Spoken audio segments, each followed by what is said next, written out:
Alright, so we got a 250 gallon water tank here that my neighbor donated to me, but I just gotta fix it because at one point it had come loose and drug on the tire, and tire ripped a few holes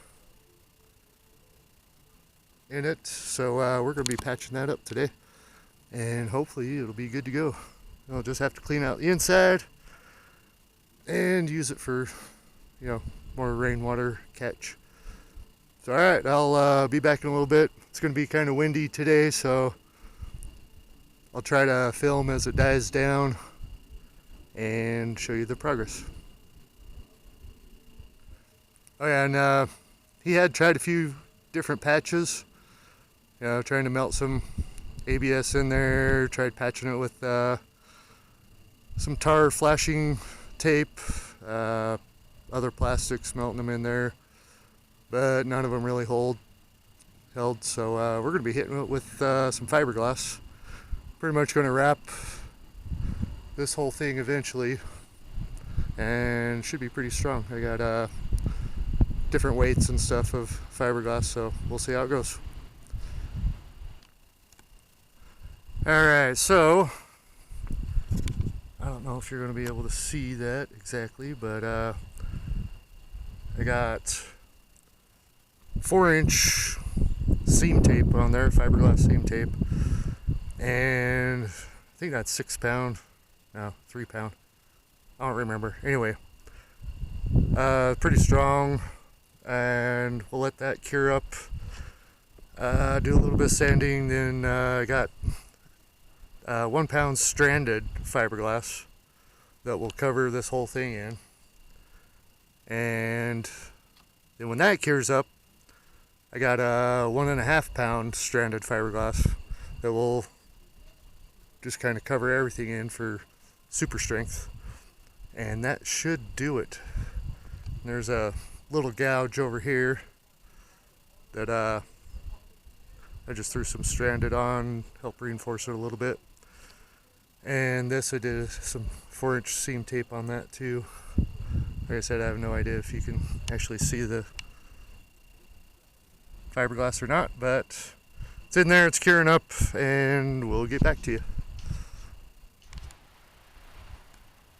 Alright, so it's been about 3-4 hours.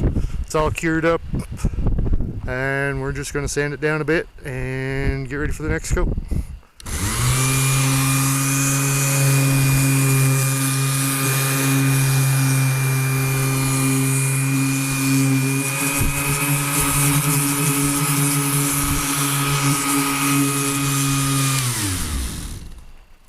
Well, you get the idea. I'm sure you all know how to sand. I'll be back. Alright, so this is the 1 pound stranded mat I was talking about. You can just kind of rip it apart, but it's pretty much the strongest style you can get. I also have the 1.5 pound that I will do after this, and it's pretty much how it's going to be once I get it resin down. And then we'll have to let that cure, which probably have to come back tomorrow and to do the final layer. So I'm going to mix up some resin and get to it. Alright, so we got it all, it's the next day, and got it all sanded up here, ready for the next coat. And I was looking at the next fiberglass, and I put the 1.5 pound stranded on yesterday, so throw a layer of the pound on today, and that should do it pretty good. So I'm going to get going and try to get this finished up today. So hopefully it works. And also found out it's actually a 325 pounder, or pounder, 325 gallon tank, not a 250. So even better, bonus. Alright, I'll be back. Alright, so I got that other coat on. It had cured up over the last 3-4 hours. And so I sanded it down, threw some truck bed liner on it. Of course, that's all I had on the can, so eventually I'll go and hit the rest of it. Gotta sand it down. That was weird. Yeah, so there we go.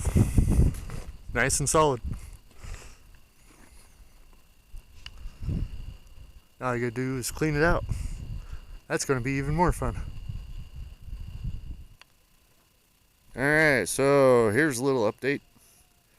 This water tank, about 7 months after I filmed the fixing and all that stuff. This is the third time I've filled it. 325 gallon tank, and it's holding perfectly. No problems whatsoever. So I got it full right now. And yeah, it's oh yeah, was it Doug and Stacy?